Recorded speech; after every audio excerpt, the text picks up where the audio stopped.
5 items you need to kickstart your luxury collection.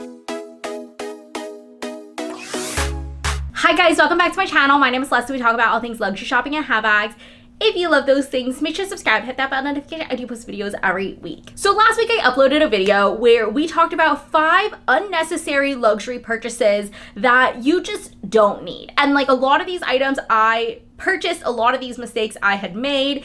And to be honest, if you want a minimal collection, if you are just starting out to build your luxury collection, these are the 5 items you need. Starting with designer belts. I am a firm believer that you only need 1. I understand I'm holding 2, and I have previously owned the infamous Gucci belt as well. And the 2 that I currently own are the Celine Triomphe belt. This one is the thinnest one that it comes in, and I kind of prefer going with a thinner belt because yes, you do get a little bit of logo, but it's not like super in your face. And I feel like part of the reason why I got so much use out of my Gucci belt when I had it is because I went with a thinner version, and I was able to wear that to work. I was able to wear it every day, and I think I wore that belt at least like 3 to 4 days a week. And so I feel like for that reason, I was able to get a lot more wear out of it. Compared to a thicker belt that's going to be in your face, I also feel like this thinner belt, you can wear it with like skirts and dresses and things like that as well.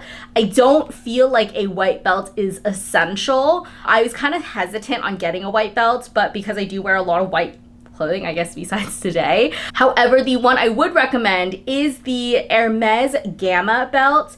This is kind of like twice the price of a regular belt. I think the Celine was around $300 or $400. The Gucci is also around like $300 or $400. This, I believe, is like $700. But it is reversible, so it's kind of like 2 belts in one. So I really like that they have the black version, and then the Hermes Gold, aka brown, is on the other side. And I feel like this really gets the best wear because I feel like when you're reaching for a belt, you're either looking for a black belt or a brown belt. Like that should cover majority of your bases, and I really like that I'm able to have 2 belts in one with this one. I absolutely think that this is more of a splurge compared to the Celine belt. However, this I believe is going to stay in my collection for years and years to come, versus the Celine belt. I can't guarantee that it is, but I do like that it's both very low key, and most people wouldn't recognize this and be like, this is Hermes too. So I think it's really nice that it's just a little bit more low key than the classic like H belt. So the next item you have to kickstart your luxury collection is 1 SLG. I said this in last week's video where we do not need multiple SLGs. Am I guilty of this? Absolutely. I have multiple card holders, I have full-size wallets, I have toiletry bags, I have key pouches. You don't need those. You need 1. And it doesn't really matter which brand, to be honest. Most card holders are the same, especially if you're looking for the flat card holders. They have 2 slots in the front, 1 in the middle, and 2 in the back. And you kind of need to figure out which brand you like the most. Obviously, price varies depending on the brand. Chanel is around $500, $450, $500, and then I believe Louis Vuitton, as low as canvas, is like $250, I want to say. So it really depends on what brand, what budget, what aesthetic you like.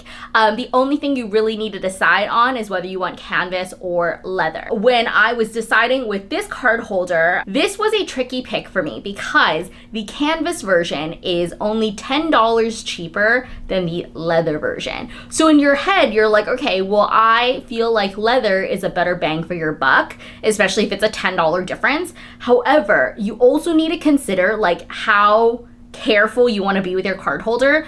My Chanel card holder is in caviar leather, and like it is already more durable than lambskin. However, that looks like shit. It is just like I throw it around. It's just like my everyday card holder, and that is why I opted to get a canvas card holder when I was looking for the Celine Triomphe one, because this is going to be something that I can just like use every day and not worry about babying it. And Celine's leather for this one is a smooth leather as well, so it's going to be a lot more prone to scratches, handprints, all the things. So that is something you want to consider. Price point, it's like not that big of a difference, but you want to also consider the wear and tear and longevity of the item, because the more carefree the item is, even if you use it the same way, it's going to last you a lot longer and you'll feel less inclined to like want to buy another one. The next item you're going to want to consider adding to your luxury collection is an everyday bag / errand bag that you can also double up and use as an evening bag. I A huge proponent of this because I feel like there are certain bags, like for example the Dior book tote, even like the Goyard mini Anjou, like I don't feel like I can use that as an evening bag. Are they great like everyday bags? Like maybe one of them is, but like not all of them you can double up as an evening bag and an everyday bag, and you want to find something that you can use for both, because in the event you have date night, you have a party, you have a concert or whatever it is, and you want to be able to use something just a little bit nicer, you have that bag to go with. Because I also feel like sometimes the day bag that you bring to an evening event like might not help your outfit, if that makes sense. So I have a couple recommendations for you because a lot of my bags I feel like you can use like day and evening. Starting with the Bottega Mini Wallet. I've talked about this a ton. I have a ton of videos on this. YouTube, Instagram, TikTok, like they're all out there. And I love this bag because it fits so much. This bag fits like 2 water bottles, and I really like that you can wear this just as a top handle like this. Let's say you have date night, like you're going to dinner, you can just wear it on the crook of your arm, carry it as a top handle, but you can also extend the strap and turn it into a shoulder bag. And it's a very generous strap drop. It's quite comfortable. I do have the bag stuffed, and so it does look a little bit bulkier than usual, but I really, really like this. It's a very lightweight bag, and it comes in a ton of colors as well. And also this bag has feet, so I really don't have negative things to say about this bag. I think this is a great bag you can dress up and dress down. Another style that should be no surprise to you is my Louis Vuitton Easy Pouch. This is one of my favorite styles from Louis Vuitton. This is a very small bag, so like compared to the mini wallets, you're not fitting very much in this bag. However, if you don't carry very much, like for me, I carry my card holder, a lip gloss, maybe my car keys, and then I'm hand holding my phone. So I really don't need a bag that you can like carry everything. So I think this is great. You can wear this as a shoulder bag, you can extend the strap and wear it as a crossbody, and it comes with a chain strap that you can attach as well. So there's a lot of different ways you can change up the look with this bag. And I think this is also like $1,600, which is one of the cheapest all leather handbags you can find at Louis Vuitton. I have only positive things to say about this bag other than the size. If you don't need to carry that much, this is perfect. Other options are like this Celine Triomphe. This is something that I feel like you can kind of dress up or dress down. Like with this outfit, you can go with an all black look. I also really like that Celine has a Celine Ava, not the canvas one that I have, because I feel like the canvas version that I have is more of an everyday bag, not an evening bag as well. But they do have an all leather version where the strap is also removable. So you can like switch up the look. If you're not like super fond of the shoulder bag, you can always like get an additional strap, wear it as a crossbody, or just have that option that you can change it up. And I feel like that version is great because you're able to dress it up, dress it down, and it's still big enough to fit your everyday essentials. And the last recommendation in terms of like date evening handbags, I think any kind of like wallet on chain will do. I have the Vavin wallet on chain. I do try to make sure it's not the envelope style so you can fit a little bit more. So you can kind of see that this is not the envelope style. I don't know how else to explain it, but this does fit quite a bit. There's also the My Dior mini bag or the Miss Dior mini bag. That's also another great option. I think a lot of brands do this. I think Chanel wallet on chain is probably one of the smaller wallet on chain. Same with the YSL like envelope one. But for the most part, anything that fits that kind of looks like this shape should fit quite a bit. And again, this is going to be a style you can dress up, dress down. It's relatively lightweight. It's relatively carefree. So you can use this for the next 10 years. Okay, so the next item you're going to want to add to your collection is a work bag. I've said this a couple times before on different platforms and whatnot. I don't feel like you need to buy a luxury work bag. Like if you only had, let's say, $3,000 to spend on a handbag, I personally would opt for an everyday bag that I could use for evenings, and that feels like my treat to myself over splurging on a work bag. Especially now I don't go in the office as often, and so I really don't have a need to spend $2,000, $3,000, $4,000 on a work bag when that's only going to be used a couple times a month compared to using an everyday bag that I would use on evenings, weekday evenings, whatever. So with that said, I think you 100% can go for like a Baze, Freya, Longchamp, like all of these different work bags. I have so many videos on work bags. I'll leave them in the description box below.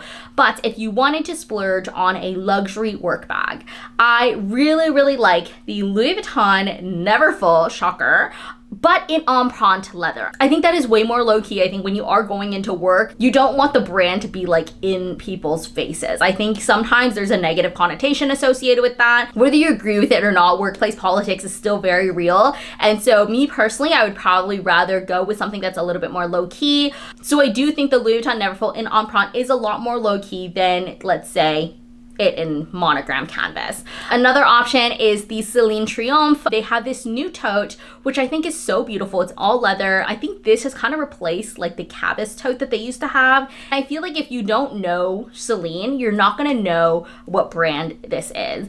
And of course, you can never forget about the YSL East West tote, I wanna say, shopping tote, whatever it's called. And it's just a very classic all leather tote, and it's relatively lightweight. And I think those are gonna be styles you can use for a very long time if you wanted to go on the route where you're splurging on a work bag as well. The last thing I feel like you need to include in your like minimal luxury collection, and like obviously you don't need to buy all of these things at once. I feel like it took me so many years to like start diversifying my like collection, if you want to say that. But the last thing are a pair of designer heels. And I specifically said heels because I feel like there are a lot of designer shoes out there. You can find sneakers, you can find slides, you can find sandals, you can find slippers, boots. There's like a wide variety of designer shoes that you can find and you can get. However, in my opinion, I feel like if you are splurging on one pair of designer shoes, you kind of want them to be your like special events kind of shoe, something that's going to elevate your outfit and something that's going to match a lot of outfits. One of my favorite designer shoes, to the point where I bought two, are my Jimmy Choo Bing 100s. I did get those for my wedding. Unfortunately, forgot to change into them after photos, but that's fine. I've gotten a lot of wear out of these black ones, as you can tell. These are the ones with like the little pearl on them, and they are like a velvet material, and I think these might actually be discontinued, but I love these. You can actually go the custom route with Jimmy Choo, which is something I considered for like my wedding shoe if I couldn't find like the one. But I really like these. These are very comfortable. I do have relatively wider feet, so I feel like these are more comfortable than the Jimmy Choo Setas that I have. I have a whole like designer shoe collection video if that's what you're interested in, but I feel like something that is worth the splurge and that's going to elevate your outfit is going to be a nice pair of designer shoes. I feel like the other two options are either like Manolo Blahniks or Christian Louboutins. I don't have either of those, but like those are also great options as well. I feel like you really just need to pick a style that you can see yourself wearing for a lot of these like dressier events. Black is always a classic way to go. You can always go the nude color route. I feel like either of those colors, you're gonna find a lot of use out of those, especially like for me, I've been going to a lot of weddings this year. I think including my own, I am going to 4 weddings this year, and then we have one in March again. So it is wedding season, and I feel like there's nothing that elevates the outfit a little bit better. Even if I'm wearing like a $100 dress, $150 dress, and I throw on a pair of like designer shoes, those are always a little bit more fun. Okay, I hope you guys enjoyed this video. I hope this was helpful for you. Let me know in the comments what was your first designer purchase. I hope you guys enjoyed this video. I'll leave another video for you guys here, and I'll see you guys next time. Bye!